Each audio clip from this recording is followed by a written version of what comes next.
an incredibly busy time for everyone, very uncertain time as well. And we are going to get started. Just ask my colleague Sarah to start the recording. Thank you, Sarah. And just a reminder, a few housekeeping pieces.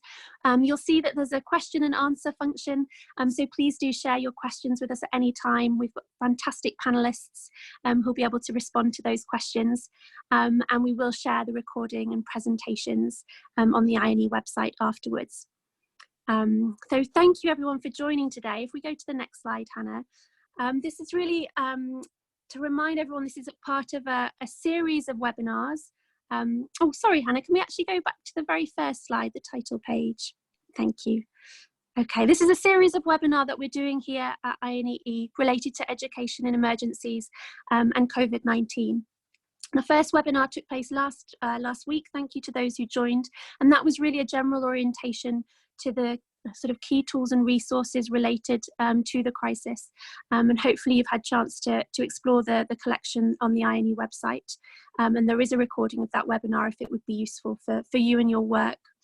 But today's webinar is a little bit different. Today we really want to focus on how we're supporting EiE practitioners' well-being during this crisis, during this global pandemic.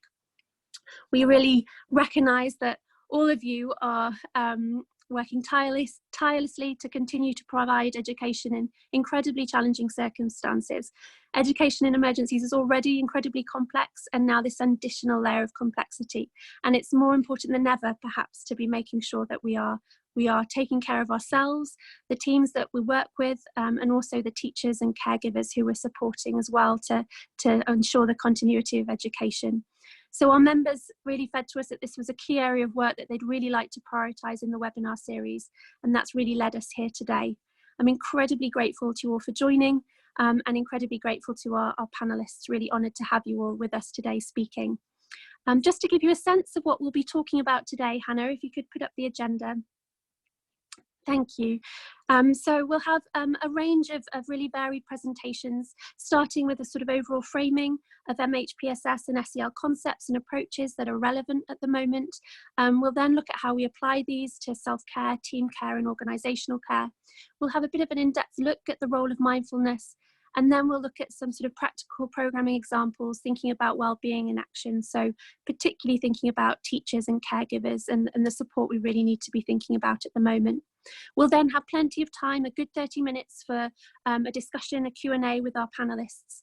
So as I say, please do share your questions there. We're going to get started to make the most of our time together. So that's enough from me. I'm going to hand over to brilliant leads in this field of work, Ashley Namiro and Leslie Snyder, who are going to give us that important framing as we start to think about these key concepts today. Thank you, Ashley and Leslie. Thank you, Charlotte. Yes, just to get started, we want to say we are so happy to join this panel of dear friends and colleagues and to connect with all of you joining online. And we keep hearing words like unprecedented and extraordinary to describe these times, and indeed they certainly are. And as a global community, we find ourselves suddenly in a shared crisis. Our team here in Denmark was talking yesterday about how each of us is coping, and we were trying to mine lessons from some of the previous crisis responses we've been in for coping strategies. And the answers to those questions were both simple and complex. So the simple strategies still make sense. Have a structure to the day, schedule breaks and rest and extra gentleness. But the complexity is that this is not a deployment far away or for a limited time. Sorry, I just have to get back to my other screen. Or for a limited time. You know, we are living the reality of this crisis alongside our work in figuring out how best to respond, how to keep education going for children, and with so many other responsibilities. And for our staff who have small children at home, this responding to the crisis is also mixed in with tending to the little ones. And when we talk about self and team care, it has morphed into self and children and family and friends and parents and community care all at the same time. And there's some innovation as well. One that one of our staff shared was family disco hour, when jumping on the couch is actually allowed for a change. So this is our new normal for the time being. That's a phrase we used in New Orleans quite often in the aftermath of Hurricane Katrina. And in particular, the whole landscape of children's learning and schools and the roles of teachers and families has changed on an enormous scale. So Hannah, I actually can't see the slides right now, but if you could put up the slide with crisis is danger and opportunity. So this is the Chinese symbol for crisis. It combines two concepts, danger and opportunity. And crises are really a time of transformation for everyone, for communities. And in this case, it's transformation on a global scale. But if I go back to what we learned in Katrina, it was to take a long-term perspective and to realize that things are going to take time to unfold and to settle, and we will need time to adjust, to grieve, and to rebuild in various ways. Next slide, please. And while we move through this journey of chaos and transformation, we have to try to minimize the dangers for children and teachers, also for ourselves and our loved ones, and for those who are most vulnerable. And to find, even in small ways, perhaps especially in small ways, to make the most of the opportunity that we are also being given in. Just before the crisis hit here in Denmark, we had posted a blog on our website, and it was about the beloved community and how MHPSS works in this space, sustaining the beloved community that protects and nurtures children into adulthood, even in times of war, disaster, or pandemics. And although there are many things happening in the chaos of now, there's also belovedness. And there is also more attention to connecting in new ways. And for those of you who have seen online, music students coming together to sing a beautiful rendition of What the World Needs Now is Love, Sweet Love. And there's also a wonderful children's book that will be released tomorrow by the IASC MHPSS reference group to help parents and teachers to support children. So please look out for that tomorrow. So just to start us, maybe to say that to find a small delight in each day and to notice, to be extra gentle, and for us to keep virtually holding hands. This is how we can dig deeply into our sources of love and strength and compassion and sustain that beloved community for children and for caregivers and teachers. And now I'd like to turn over to my colleague, Ashley Namiro. Hi, everyone. Can you hear me? Yes. Wonderful. If you don't mind going to the next slide, please.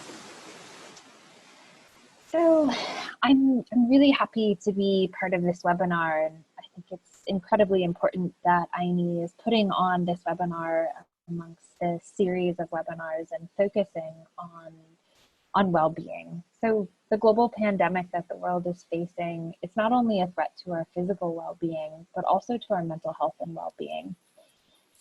And although the mental health threats that we face are often not spoken about, and they're often not considered in global responses. And I think we've learned this from many crises that we've experienced in the past. We're all going through grief in all of its stages, through denial, anger and confusion, bargaining, some form of depression and acceptance. And this is really evident by the varying degrees of difficulties in communities across the globe. It's really difficult to adopt social distancing. And it's also really scary to let go of what we've always had. So a sense of routine, our traditions, our ways of conducting life, such as at work, and also dealing with losing our social connections. So teachers and educators and other education personnel across the globe and in humanitarian settings face various well-being challenges, and they're unable to do what they love, just like many people throughout the world. And for teachers, they're unable to teach in the way that they're used to, and serve as educators. And of course, a large sense of identity comes from that, and purpose from all of us in the professions that we do. And if it's taken away, it oftentimes causes a sense of confusion, upset, and anxiety. And in many locations that we work in across the world, and I know many of you on the call can relate, that it's extremely difficult to continue teaching when we're faced with low-tech solutions, a difficult time connecting to internet, and knowing that social distancing, physical distancing needs to happen. And it's extremely important to continue to engage teachers in any way possible, especially to keep their sense of identity, their sense of purpose.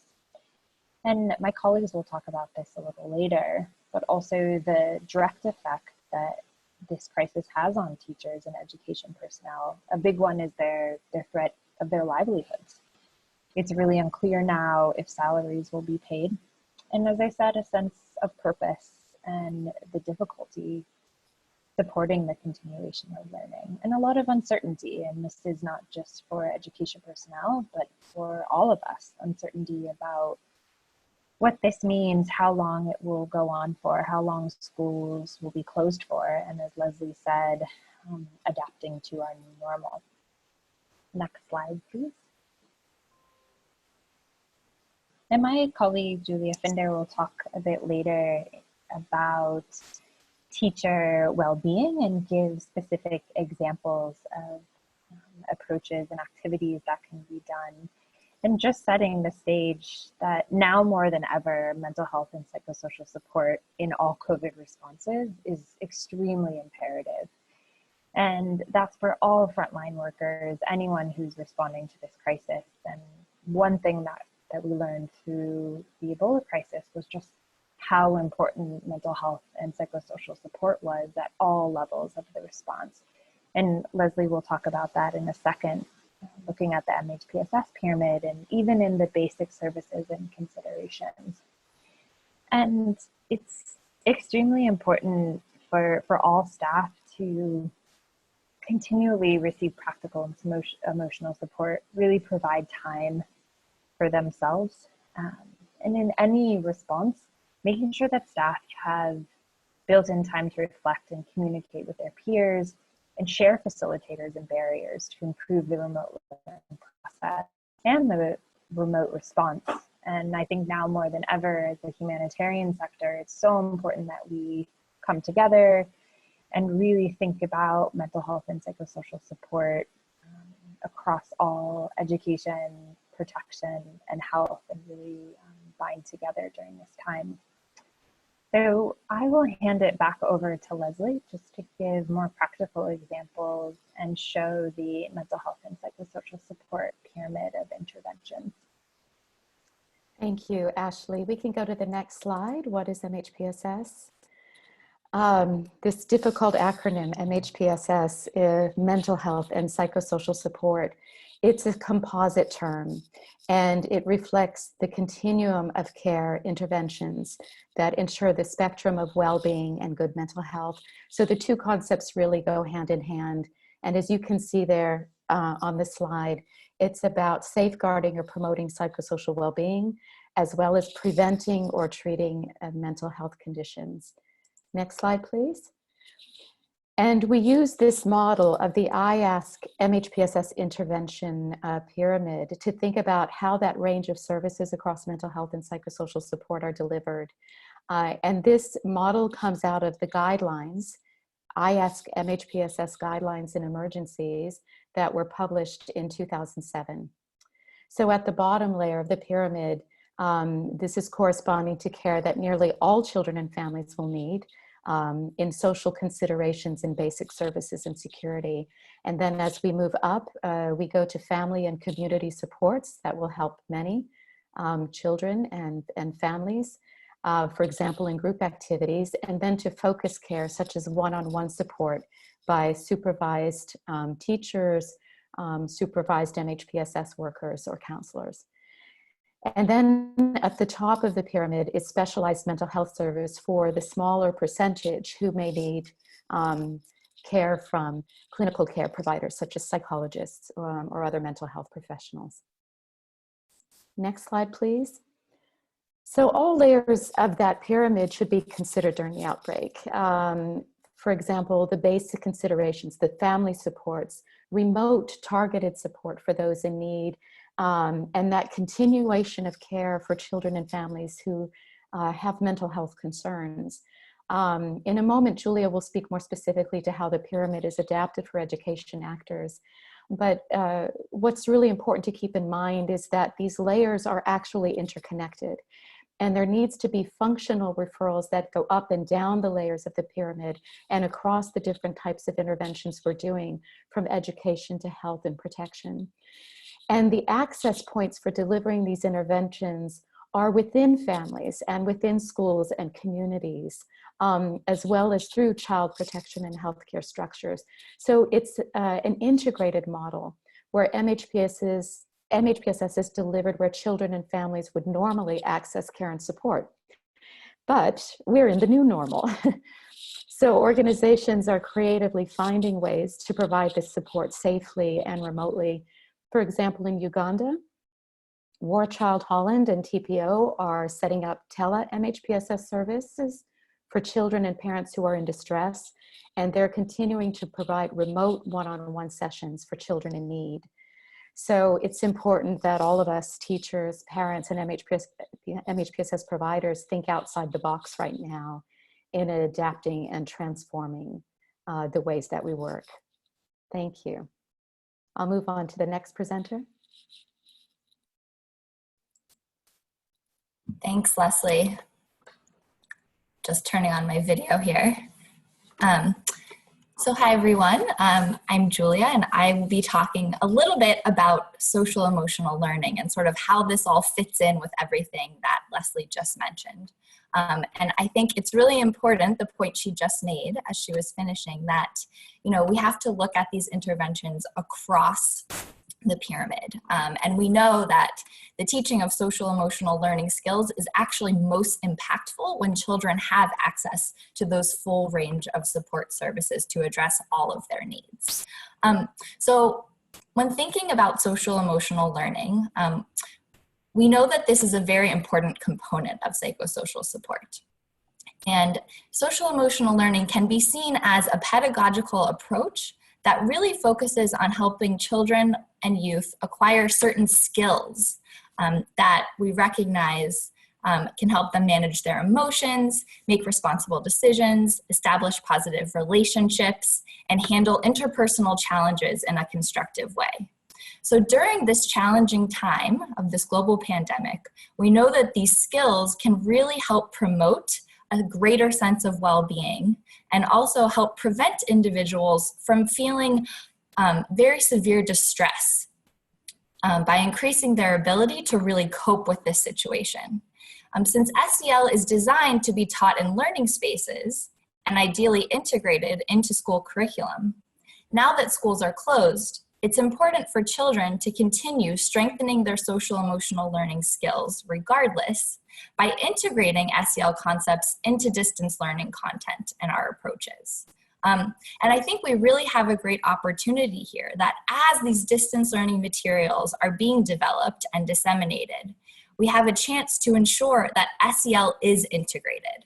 And we also need to be thinking about how we're supporting the teachers, parents, and caregivers that are helping their children learn these skills through distance learning approaches. So if we can go to the next slide, please. So in April of 2019, the Global Education Monitoring Report published a policy brief that really highlights the role of social emotional learning as a promising approach for providing psychosocial support that can help mitigate some of these negative effects of experiencing a traumatic situation. As this paper indicates, we know that social emotional learning is most effective and best implemented in safe spaces where children's well-being is supported through a range of interventions across many different layers of a child's social ecology. And this is where family and community becomes extremely important, especially right now. So with children now being out of school, safety is a key consideration, and this intervention pyramid can be a very useful tool for thinking about the linkages between education and psychosocial support. This pyramid highlights certain education activities that can support and promote psychosocial well-being. So in the wake of this pandemic, it's really important for us to consider how we can support these activities at these various levels and clarify the role that parents and caregivers, teachers, and children can even play with their own self-learning to ensure that these skills continue to be developed. If we go to the next slide, please. If you would like to learn more specifically about psychosocial support and social emotional learning and how to integrate these concepts into education programs and now just education in general, right? These are some resources that are available on INEE's website. And recently, there was a PSS-SEL training module that was developed specifically for education practitioners, which the link will be available in this PowerPoint. And luckily, this course is available right now in Portuguese, Spanish, French, English, and Arabic. And soon, we're hoping to also have it available in Dari and Pashto. So just wanted to let everyone know, as this is a great resource to share with any colleagues that you have working in those contexts. So now I think we'll hand it over to our next colleague. Thanks so much, Julia, Ashley and Leslie. Really powerful framing for us there to really, I think, help think about this concept of well-being. And I think that phrase, beloved community, will really stay with me as we move forward at this time. I'm going to hand over now to two more brilliant panelists. It's so wonderful to have you all here today. So Ananda Galapati joining us from the Global MHPSS Network, and my colleague Bente Sabdalasan here from INEE are going to really help us think about what this might mean during COVID-19 in terms of staff care. So how we're protecting and promoting EiE practitioner wellbeing in terms of self-care, staff care and organisational care. So thank you both. I'll hand over to you. Thank you very much. And please go ahead to the next slide, please. So what we actually now are experiencing, it is something that is very different from what we have experienced before. I think the most of us, we have been in conflict, we have been in disaster in many different situations. But this is actually about all of us. We are sitting at home, we are not able to do anything together out there, or we are actually self-isolated. So this is about what can we do? The nature of threats, everything is different, maybe except for the Ebola that many of you have been in. And how do we work? It is not just education in emergency or education. It is everything. The banks, the parliament, people are working differently. And we have to actually think about that. The global crisis, collapsing the idea of humanitarians and then they who are affected, are then affected as an affected population. And I have to say that the other day I had a chat with Kakuma refugee camp, and one of the teachers that I was in contact with or was in my class in December, he looked me in my eyes through the net and said, Bente, no, we are in the same situation. And that was a really strong message to get. So please, Ananda. The next slide, please. Bente and I are going to alternate slides because we did this presentation together. So the question is, what does, we were thinking about is, what does the COVID-19 outbreak mean for EiE practitioners? And the implication of this kind of, unprecedented was the word that was used, is that there's this huge sense of urgency and a scale of need that encompasses our entire society, all the children, all the parents, all the teachers. And one of the things that we are hearing and that we're experiencing is that we are all struggling to respond. not least because of the scale and the urgency, but also because we're having to work under completely, well, unfamiliar conditions to most of us. Colleagues at ministries are not necessarily set up, especially in low and middle income countries, sometimes not set up for remote working, to be able to communicate with one another, to get start working on curriculum, to have networks, to connect with humanitarian actors or civil society partners. And as Leslie very eloquently put it at the start of this webinar, this crisis is not just about work. We've all got these multiple challenges that we're dealing with in relation to our own protection and survival, multiple care roles, either as parents or as partners, and we've got practical needs. One of the reasons when I was preparing this presentation, I didn't deliver it on time because I had to go out and do the shopping in a short period when we had a curfew, breaking the curfew, and everyone had to run out and queue up at 6 in the morning to get your groceries.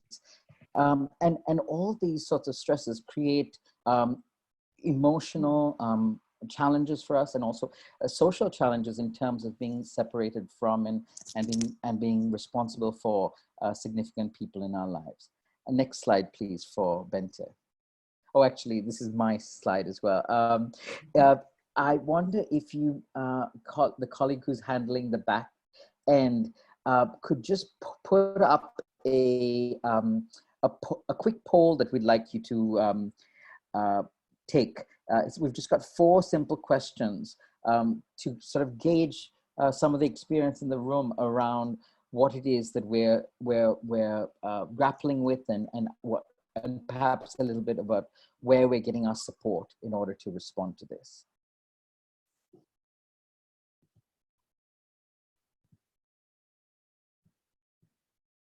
Oh, here, I hope you can all see it on the screen. There are four questions. So just select the answers. We'll give you a minute or two for that, and we'll then have the results live for us to get a sense of what our experiences in the room have been.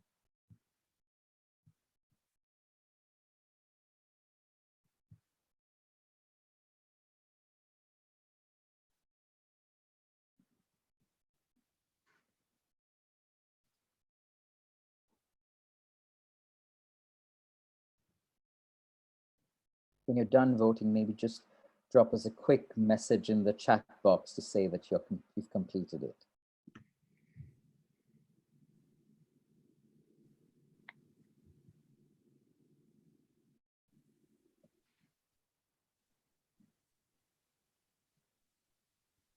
Great, I'm seeing the messages racking up.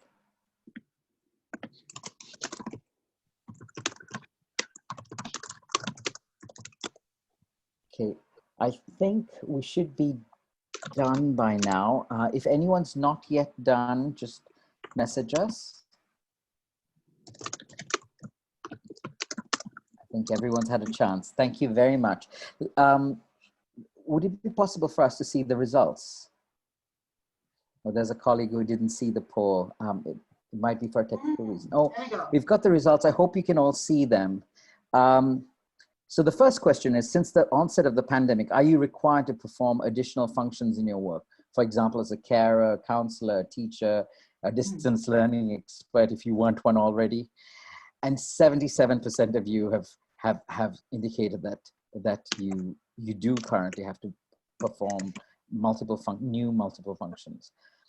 The second question is, what is the major source of the challenges you're experiencing in light of the COVID-19 crisis? What has been the hardest? And we've got 21% say the lack of specific resources for my work. 18% say that's about 1/5 say added family and community responsibilities. 30% say managing personal stress and well-being, and that's the highest indicator. The lack of support from my organization is 6%. Other personal challenges is another 6%, and other professional challenges is again another fifth of you. So we're seeing, personal stress and well-being coming out on top, but a number of, at least, 1 in 5 of us are experiencing other significant challenges. And the third question is, what are the main sources of support? What is most helpful? And by far, and this is sort of what I expected, was family and friends and community seem to be the thing that's taking us through, and again, evokes the close ties that Leslie's phrase, the beloved community, captures, and that's almost 2/3 of us. The professional community has also been helpful to about 28%, and resources specifically developed for addressing COVID-19, 10%, and there are other sources for a fraction. And the last question, are you able to make time for self-care? And half of you say yes, which is congratulations and well done. But 40% of you say sometimes, and about 10% of you say no. And that is what I think this next session is really about. Could you close the results and move to the next slide, please? Thank you. Yes, and I think that's my slide. And I think these questions gave us a good indicator of why it's important to look after ourselves and look after our colleagues and be close to each other. Or we have to keep distance. But number one is always, if you're going to save others, you first have to think about yourself. You have to save yourself to be able to help other people. And number two is, the manager have a duty of care. It goes all the way up to the top. They are responsible for you at work, and even if you are responsible for yourself before others, the manager should have things in place. And number three is creating the peers and about peers and colleagues. It is about creating a support system and promoting a culture of caring. We have to look to our neighbor. We have to look to our colleagues. We have to pick up the phones since we are not able to visit them. We have to be close to them. So it's so important that we are aware of who is responsible for what, and you have to take care of yourself. That's number one. I think over to Ananda. Yeah, and I'd like to just point out that a lot of this is about interpersonal relationships. It's about work relationships, as we've seen, but it's also about putting in place structures and policies and making formal commitments to the care of yourself and colleagues. Could we just have the next slide, please? So Ashley and Leslie, I can't remember which one of you, I think it was Ashley, articulated a number of general principles that were important in relation to staff care and teacher care.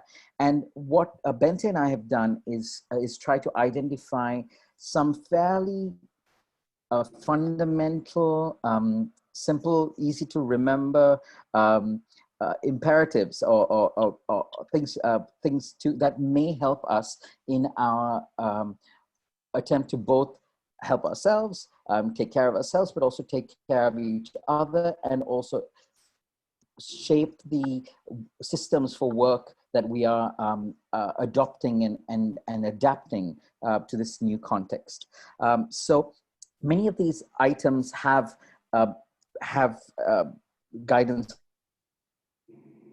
for us, but they also have guidance for our managers and for one of the things that you might find some of them to be quite simple, but I think they are simple, but they're not necessarily always easy to carry out. When I was actually doing the presentation with Bente, I sort of ran these, you know, check the checklist against my own practice. And I must admit, I was failing in some important areas. And I think that's something that we really need to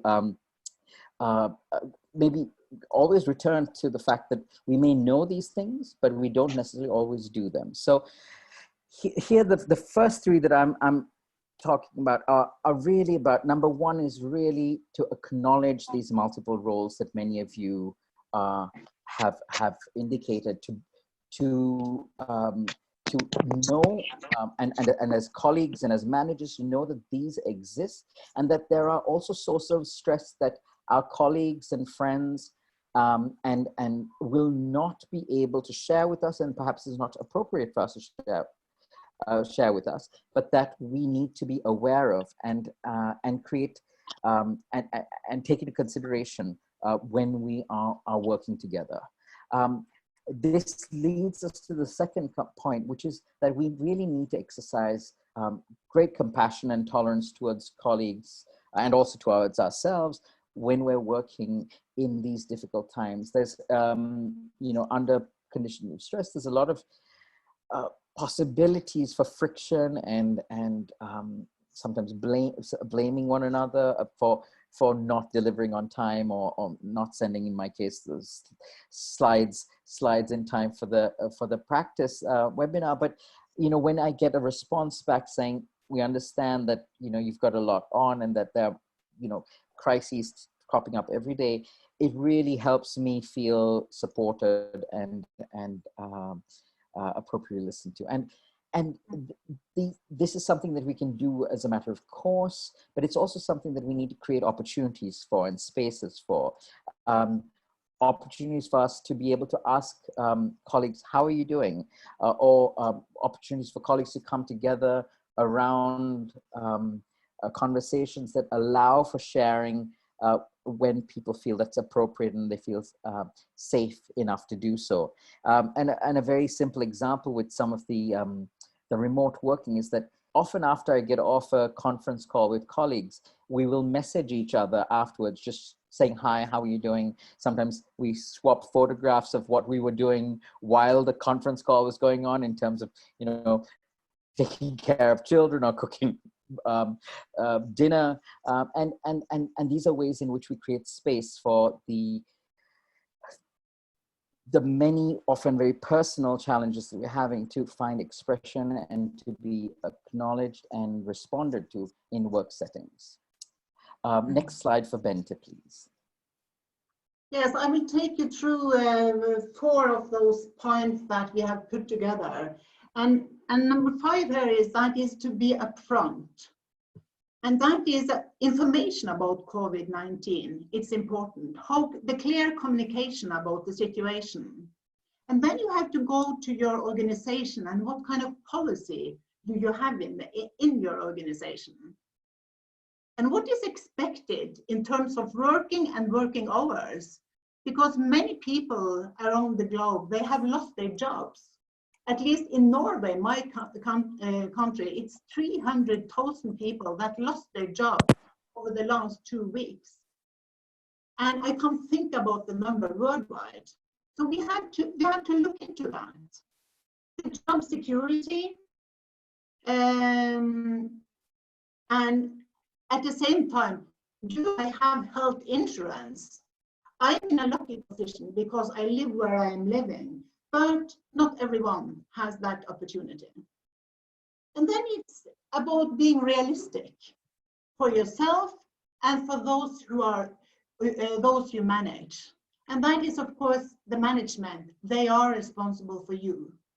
You have to read the situation and adjust the scope and time frame of work.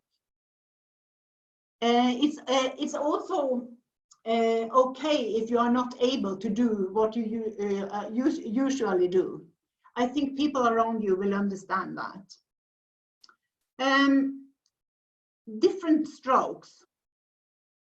It is protective to have good routines.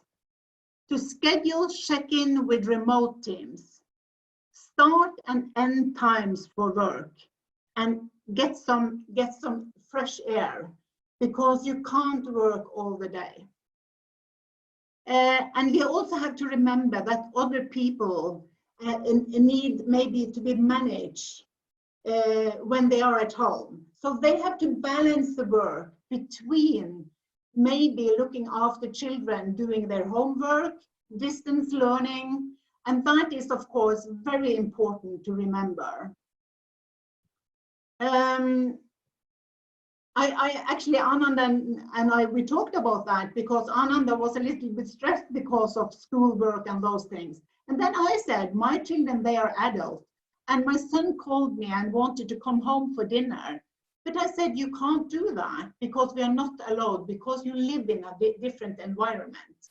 So it's stressful in different parts of who we are and what kind of, where we are work-wise and family-wise. Also important, build in breaks, maintain boundaries. It is so important that you look after yourself, what we said in the very beginning, because you are not able to do everything these days. And we are not used to a situation like this. So it's important that you rest, that you take time off. It's also important to think that feeling one has solved the problem, all the problems for someone they are helping. You're not able to help everyone. You can't do that. It is difficult dynamics within a team or working team with members who are stressed. And that is also important to remember. And you have also to think about that, to be scared. It's healthy to be a little bit scared, because then you maybe will be more realistic to what is happening around you. And you always have to think that there are things you can't do, you're not able to do, but there are things you can do, and try to solve them and put away what is difficult that you are not able to do these days. So then next slide, and over to you, Ananda. Right, so this is the time for learning for us as well.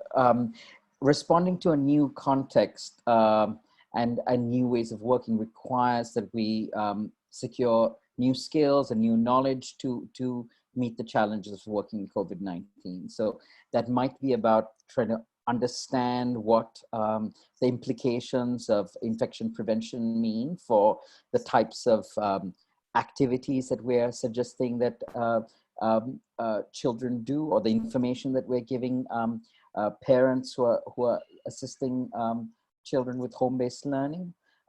Or it could be very basic things like, how to people who've never worked remotely before, adapting to these new ways of doing that, trying to figure out what the key ways of adapting materials that we used to use in classroom settings for now distance-based, home-based learning might look like. And the last in our 10 kind of top tips was that is get help. That means that this is both for us. There is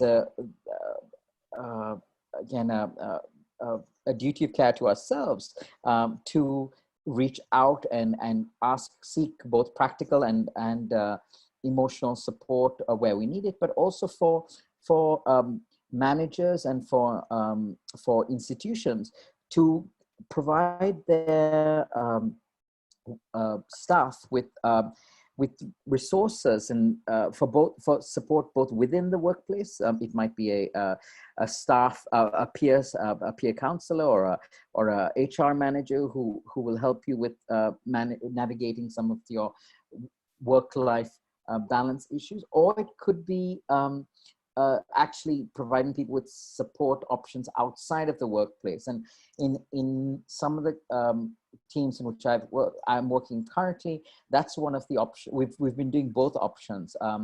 identifying a staff member who is able to provide confidential professional support, but also where people are uncomfortable or may not be comfortable with that, providing links to a professional kind of free outside service, and in some cases where organizations can afford to pay for that support as well.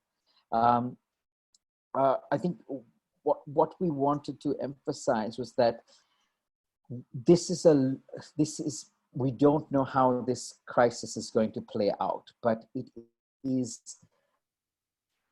going to require, from what we understand, some sustained and thoughtful engagement. And if our colleagues and us, we all burn out early in this crisis, it will be impossible to meet the profound needs that we are seeing and which we're learning about day by day as this crisis develops. Could we have the next slide, please? So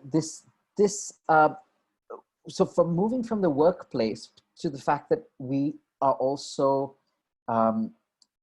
we're not just EiE workers, but we are also human beings who have challenges independently of our professional roles. And I think that some of the general guidance for self-care that is being promoted by like WHO and the IASC reference group are very relevant at this time. So the acknowledgement of our feelings, the ability to recognize those and recognize that these are quite normal, but that they are strong feelings is a really important thing, and that is a first step to being able to do with this. And the other is to, obviously to limit your exposure to media. And this is something that is not only true for children, but also for adults, that there's only so much information that we can process in one day, that a lot of the content is quite overwhelming, and that it would be good for us to limit our diet of the media. Perhaps there's a lot of WhatsApp, Viber, forwards going around the world and in professional circles as well, helping both yourself, but also your colleagues and friends and family to perhaps stick to some of the more reliable sources like the WHO dashboard or shareables, is a way in which you can help kind of keep out some of the more distressing and more irresponsible media content that is being shared. It's really important in this. I mean, again, we return to the word unprecedented and uncertain.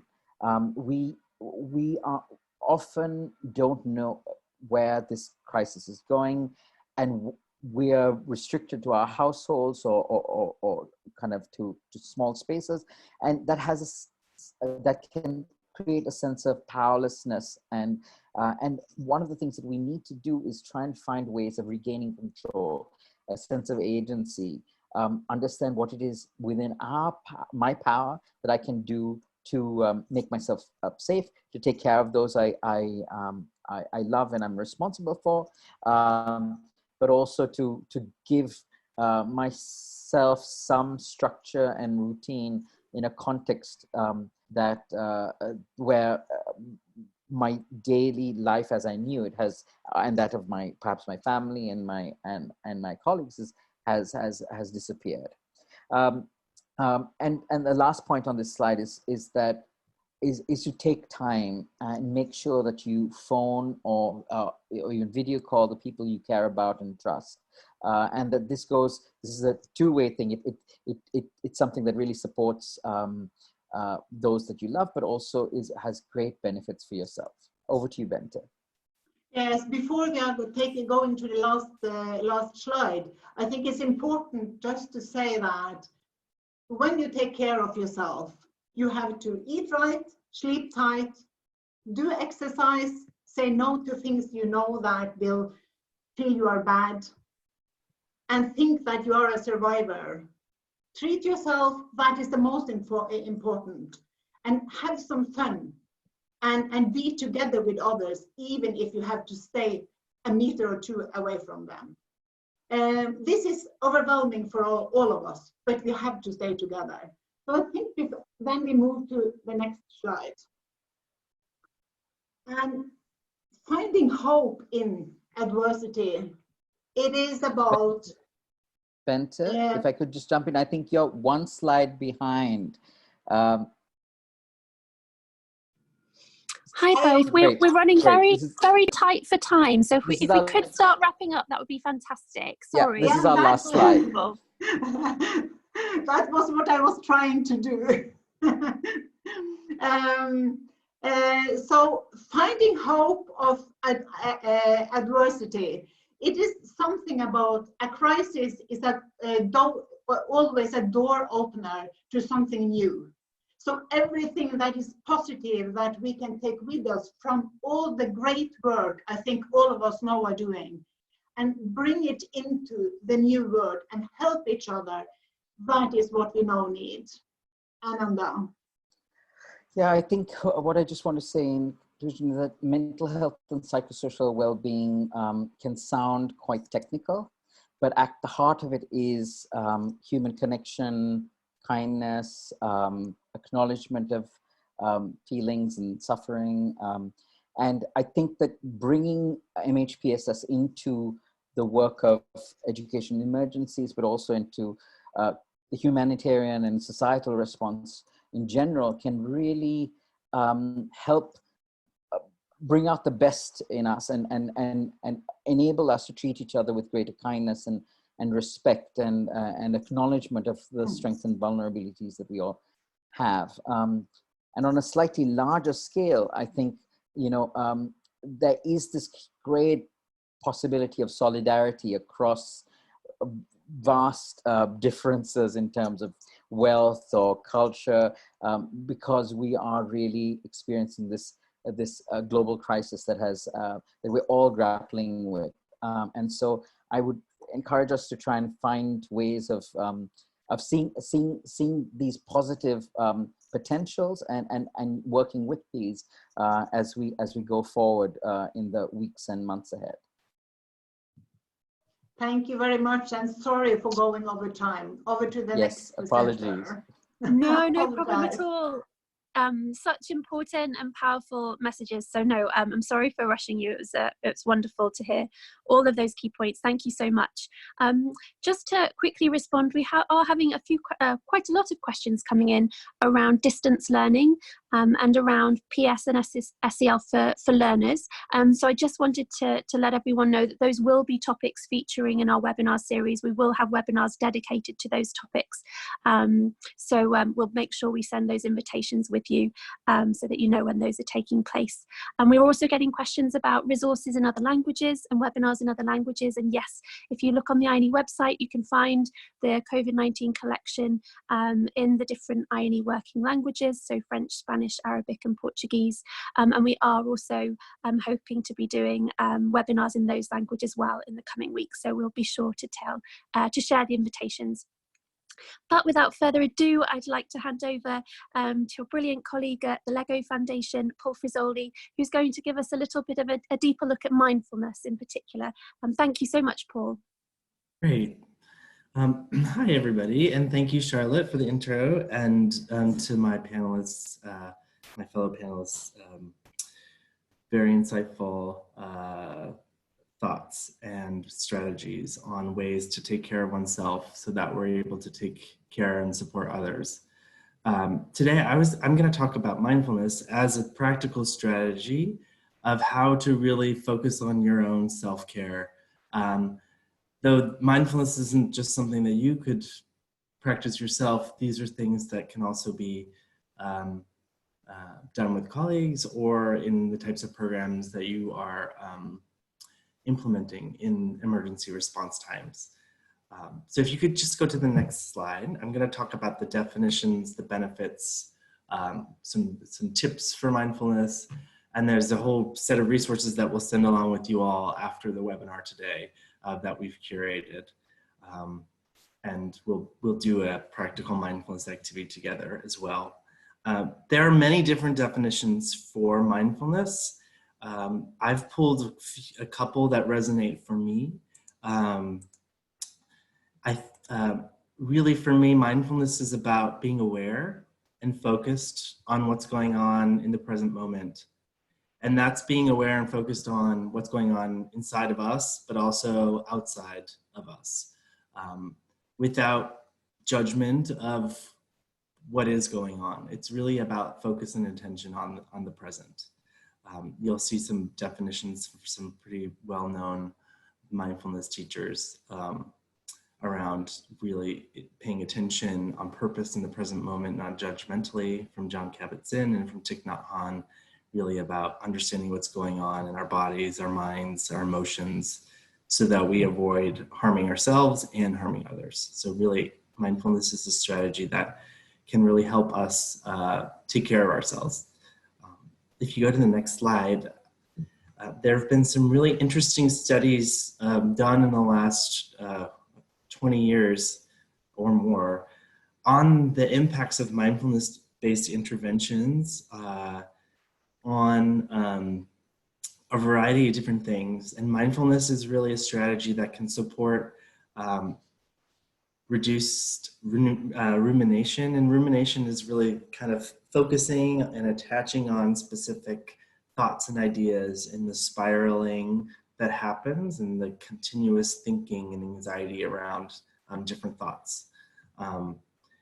Mindfulness is also seen as a very helpful stress reduction technique. And there have been some really interesting studies that look at emotion regulation and positive affect and decreases in negative affect. And after participating in mindfulness-based programs, it can also increase focus, improve cognitive flexibility, support our empathy and compassion. And that's something we're gonna do a little bit more today, is a mindfulness practice on compassion and empathy, especially for ourselves in these times where we want to respond, we want to provide as much support as we can, but we're at home, we're dealing with our own social emotional needs that may be additional because of being isolated. And then there's also other benefits, including improved mental health and improvement in relationships. So that's general reason of why we might want to do mindfulness. If you go to the next slide, we've curated just a range of different types of mindfulness-based examples that are pretty common of practices, and the proposed benefit for these different practices for your well-being. You'll have these slides, so you'll get to see, but breath awareness is one of the foundational mindfulness techniques. Today, we're going to be doing a loving kindness practice, which is really a technique where we're going to focus on empathy and compassion for ourselves and for others.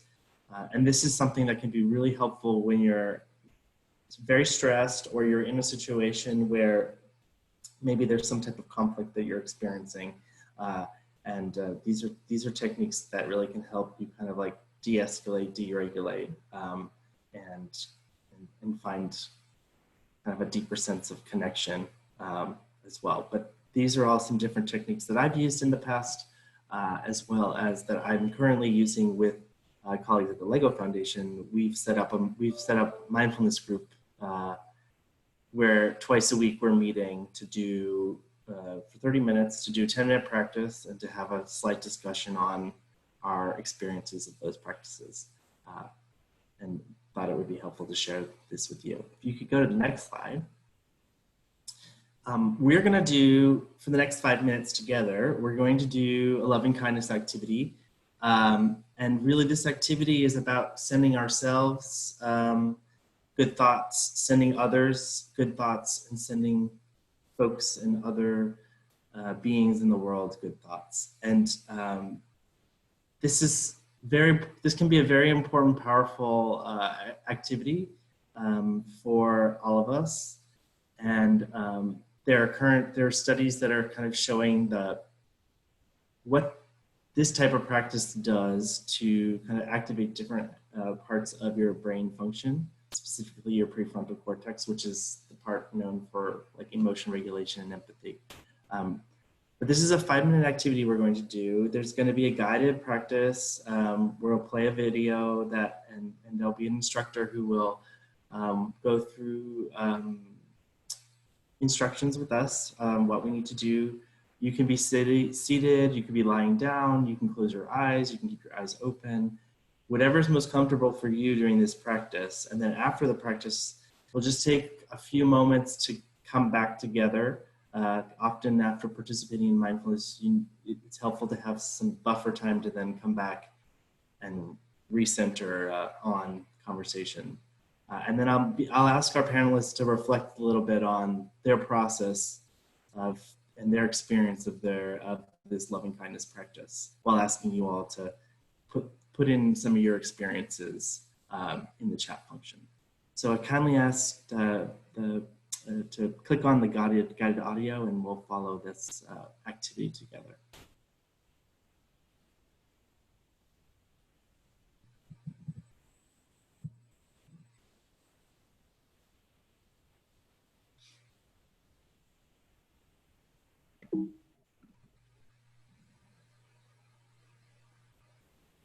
Welcome to Compassion and Loving Kindness Meditation. This meditation will help you cultivate more compassion and kindness towards yourself and those you encounter in your life. To begin this meditation, you can be seated, or if you prefer to be lying down, that's okay too. As you make your way into your position, begin to relax your shoulders, your face. Let them soften. Gently close your eyes and allow yourself to relax deeply.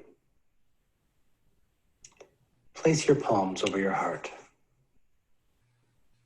Feel your heart beating. Feel the lungs gently expand with each breath. Notice the breath. Breath coming in into the nostrils. Breath coming out of the nostrils. Breath coming in. Breath going out. Breathe. Just breathe.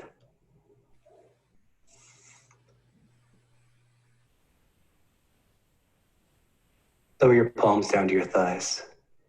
And keeping your eyes closed, call to mind a person close to you who loves you very much.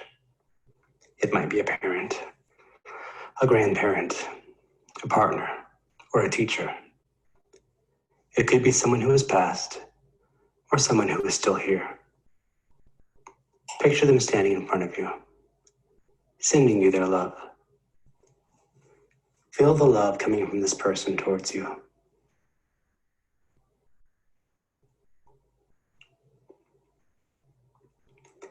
Just like you, this person wishes to be happy.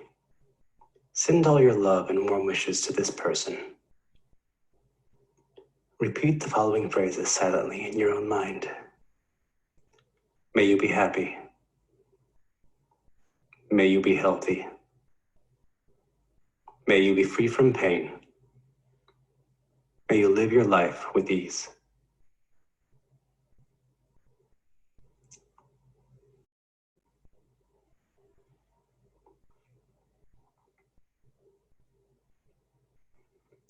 Next, bring to mind an acquaintance, someone you know, but you don't have a very deep relationship with. Perhaps a colleague at work or a neighbor, or someone that you only see occasionally. Picture that person. Just like you, this person wishes to be happy. Send all your love and warm wishes to this person.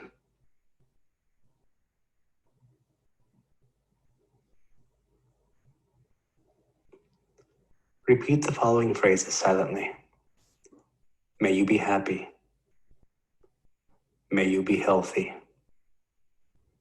May you be free from pain. May you live your life with ease.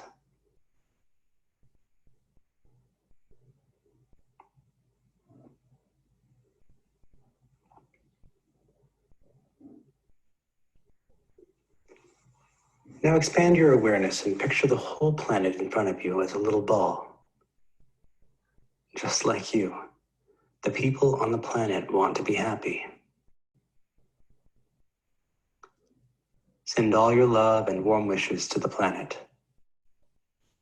Repeat the following phrases silently. May you be happy. May you be healthy. May you be free from pain.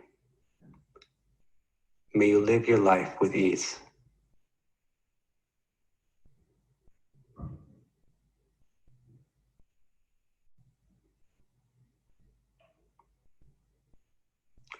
Now, keeping the eyes closed, we relax our intention, allowing the mind to be, allowing any sensations in the body to settle down. And in your own time, whenever you are comfortable, you can slowly open the eyes.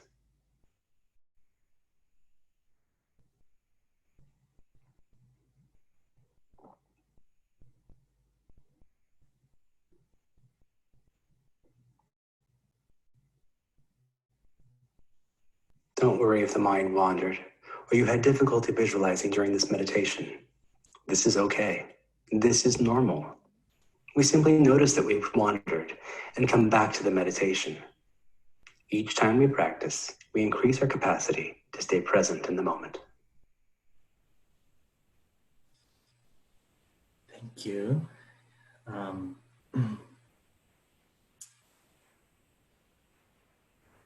That's an activity that you can do for 5 to 45 minutes. There's often different levels of people in your life that you can send those well wishes to, and even sending those well wishes to yourself. For my panelists, if you wouldn't mind, can you just reflect briefly? I know we're low on time. Maybe just really quickly, and people in the chat, how did it feel to send loving kindness outwards? Maybe we can get 2 people to chime in. Hi, Paul. Sorry, Yeah. I must say that it was very moving. Actually, I found myself tearing up. Actually, in this moment, there's so much I think that we've been holding on tight to, and to let that go, but also to give into those sort of feelings towards those we love, but also progressively to the entire planet, and particularly at this time was very, very meaningful. And I felt my body also just relax in ways that it hasn't for a few days, I would say. Thank you. Thank you very much. Yeah, and I'm seeing online people are saying felt like a release. It felt good to send nice things to other people. A healthy reminder of what to focus on. Yeah.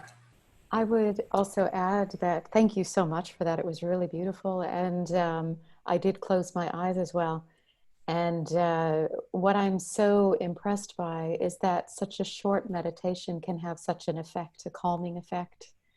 And that really to take even the 5 minutes to just stop and pause and come into your body and your breath and into this loving kindness. It was really lovely. So thank you. Thanks, Leslie. Thank you, Paul. Actually, it's very strange when you are sitting so far away from those you are working with, and that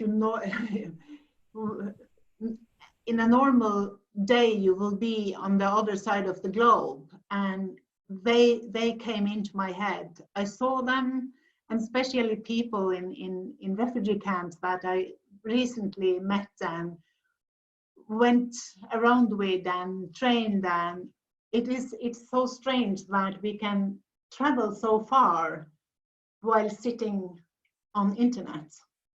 So yeah, thank you very much, Paul. Well, thank you all for letting me just briefly introduce mindfulness. If we move to the next slide, I know we have some other presenters and we're running late. So there's a whole range of resources, and I'm seeing on the chat that other people are putting up resources as well, but these are some of the resources that I've been using in the past few years. There's a YouTube channel that's Stop, Breathe, and Think. That's really helpful. Elijah Goldstein is one of the practitioner teachers who I studied with. He has some great audio. Insight Timer is a great app that's free, where you can get a lot of different types of mindfulness practices and discussions across a variety of different languages. SoundCloud as well is a really great app website. And then we'll be sending out a whole package of mindfulness resources, which include audio files and tips and strategies. So if you can go to the next slide, I think that's it for me. Is that it for me? Yeah, that's it for me. But thank you all. You'll get some more resources. Feel free to keep adding resources to the chat. And yeah, if you have any questions, I can answer them during the next 15 minutes via text. Thank you. I'm going to pass the baton to, I think, Julia now. Thanks, Paul. That was really wonderful. So I'm going to be talking to you a little bit about teacher well-being. And if we can go to the next slide. So I think we all have a great understanding of the critical role that teachers play in ensuring that classrooms are safe, secure environments that can really support the social, emotional, and cognitive development of students. Teachers right now are faced with trying to uphold that same role, but outside of the classroom. And this drastic change in context can add a lot of additional stress to teachers as they try to navigate this new territory. And failure to support teacher well-being can have significant and adverse effects on the students they teach. But sadly, we also know that in lots of contexts, current policies often fall drastically short when it comes to providing continuous and systemic support to the well-being of teachers. But nonetheless, addressing teachers' well-being is really critical to ensure that they can continue receiving support during this time that they're spending outside of school. And there's a couple of ways that we can approach doing this, even though teachers are not physically at schools anymore. If we go to the next slide.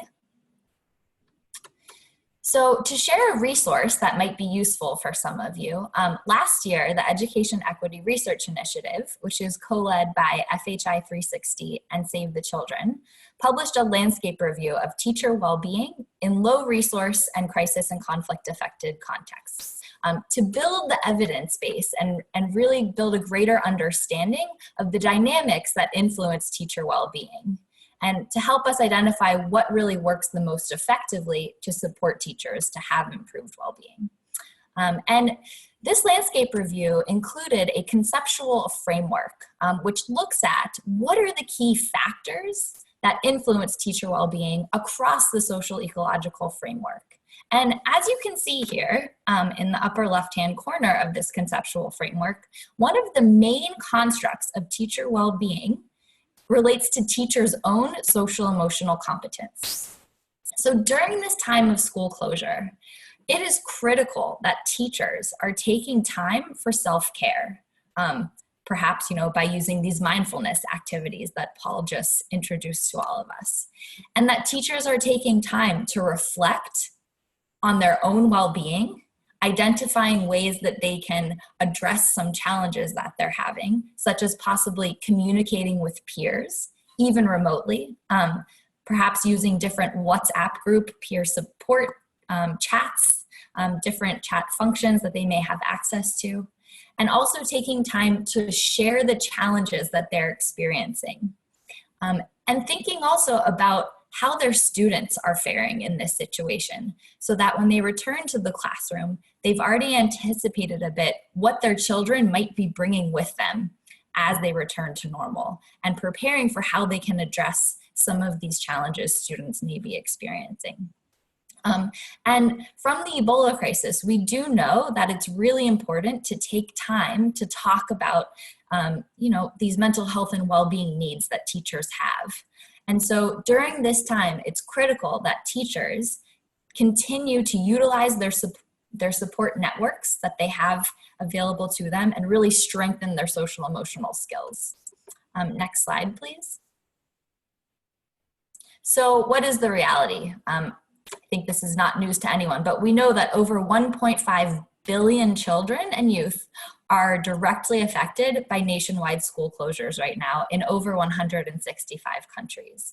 And in many communities, teachers play a really critical role in that they're viewed not only as educators, but also as a trusted source of information, as a caregiver, and as a leader.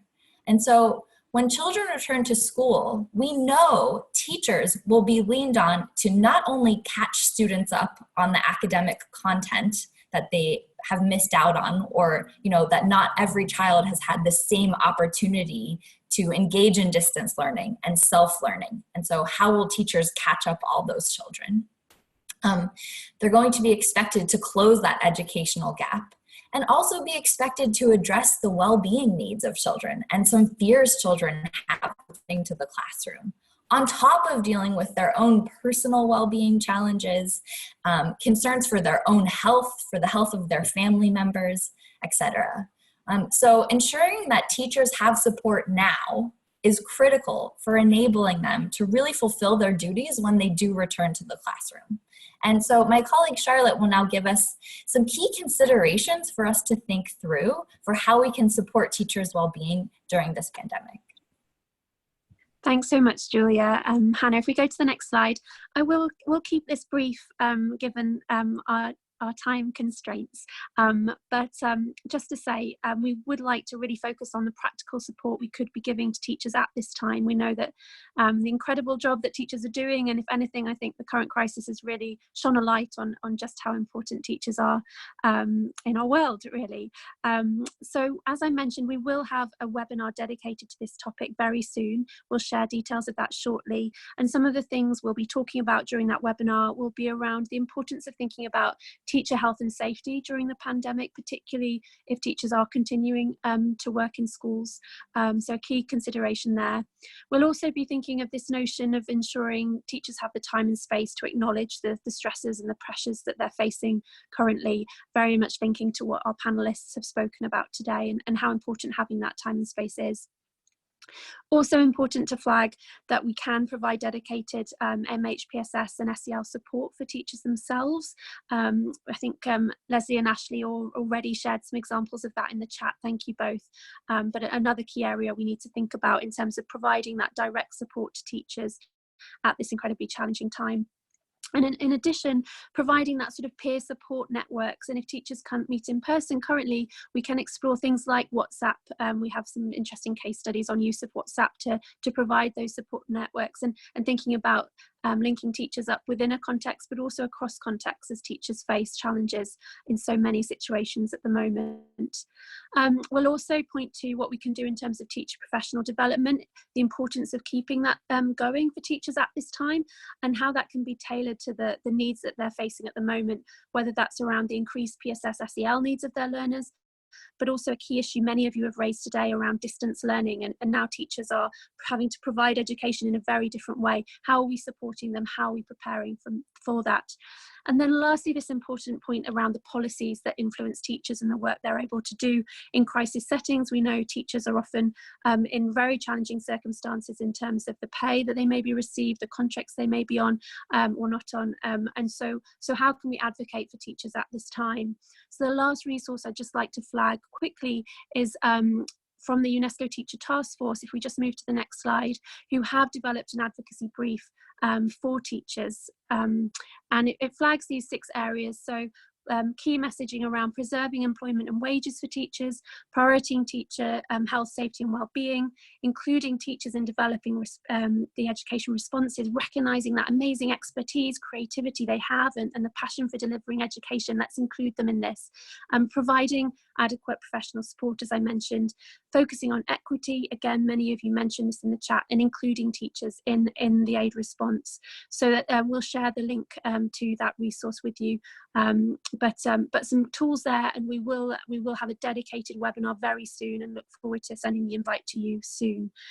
In the interest of time, I do quickly want to go back to Ashley and Leslie just to share, if they could, some quick comments around caregiver wellbeing, another critical issue as we think about EiE practitioners now in all kinds of different forms. So Leslie and Ashley, do you want to jump in? Sorry, the time is so short. No worries. Thank you so much, Charlotte, and we'll be as quick as possible. So next slide, please. And the next one, thank you. So as we've discussed throughout this webinar, due to this global crisis, caregivers are being asked to serve in many different roles within their household. I'm sure many of you know, as caregivers yourself, what this looks like. So caregivers are being asked to serve their full-time role as a caregiver, and now teachers, role models, protector, holder, and disseminator of information, and various other roles.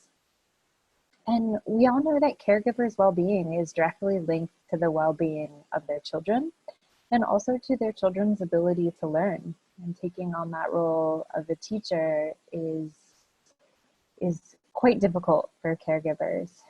And there's a lot of pressure that caregivers are feeling right now. Not only supporting their well-being is extremely important during this time, but really helping them to navigate this new role to support their children and families during this crisis. And next slide, please.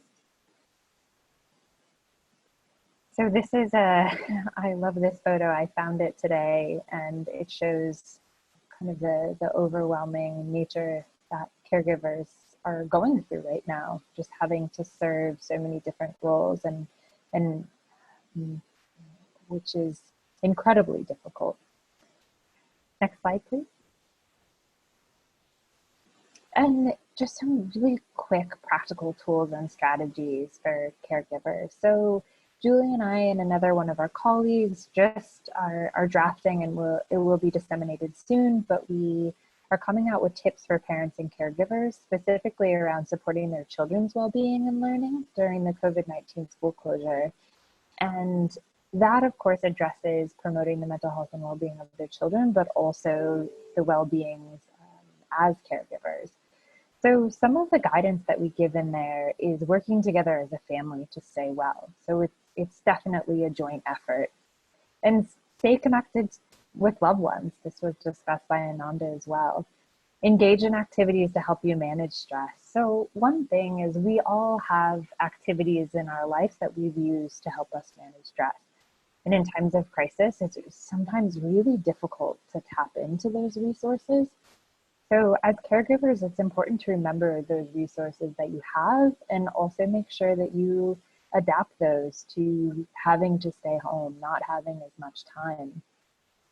It's important to be honest with kids, and as caregivers too, remind yourself that it's okay not to have all the answers, and it's okay not to always be okay.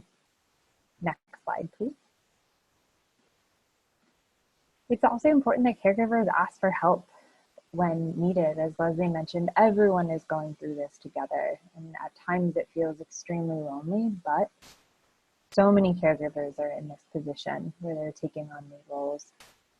And this was discussed. Incorporate physical movement, even dancing counts. Maintain a sense of routine, and it's important for caregivers to get their child's input into what this routine could be. Getting creative with your children. So play is extremely essential and supports learning. And academic learning is important, but learning how to cope as a caregiver and teaching your child how to cope with this crisis is extremely important. I love this little reminder. It came from my colleague Marion at Save the Children, but reminding caregivers that they've been their children's teacher from day one. And even though this is extremely difficult, that this role that they're taking on does not mean you have to be perfect by any means. It's also important for caregivers to allow themselves to feel grief, sadness, frustration, any and all the emotions that come up. And really important for teachers, frontline workers, caregivers, everyone to remind ourselves that this is not forever. And yes, it's difficult right now, but it will pass. So thank you all so much. That guidance will be coming out soon in the form of a brochure, and then also we'll be putting out SMS messages and hopefully radio as well. So thank you so much. Thank you so much. I appreciate that you're summarising for us there, but still such important points. Everyone, I'm really conscious of time. I think we were very ambitious to cover such important issues quite so quickly today. But just to say, I'm sorry we don't have time for the discussion today, but please know we have captured all of the questions you've been raising in the chat and in the Q&A, and we will develop an FAQ document with our wonderful panelists and collate answers and make sure that is circulated and on the INEE website. And we will also think about how we can integrate these issues into our other webinars moving forward, and perhaps have a follow-up webinar on these similar themes in a few weeks' time, because yeah, so such important points that you've been raising in the chat and question and answers there. Thank you both. I did just want to flag again that we do have further webinars which will get into some of the issues you've raised today in more detail. So particularly distance learning has come up a lot, and how we can provide MHPSS support via in kind of virtual, different ways, creative ways, and so that is going to be the focus of our next webinar. So Hannah, if you could just change to the next slide. Our focus next week will be on oh, it's not appearing, but our focus next week will be on distance learning in low resource, low tech environments. So really hearing what everyone is saying about the concerns about the digital divide, equity considerations in humanitarian settings. We're really going to focus on that next week. So we will be sharing details and invitations of that with you all very soon, as well as details of the webinar focused on PSS and SEL for learners, and the webinar focused on teachers, as those are the questions that have been coming up a lot for us today.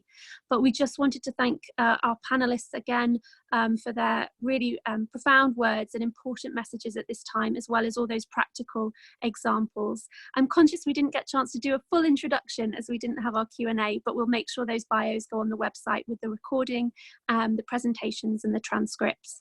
I just want to thank you all today. Please do reach out to us at INEE if there is ever anything we can be doing to support all of the work that is happening to continue education in light of the global pandemic.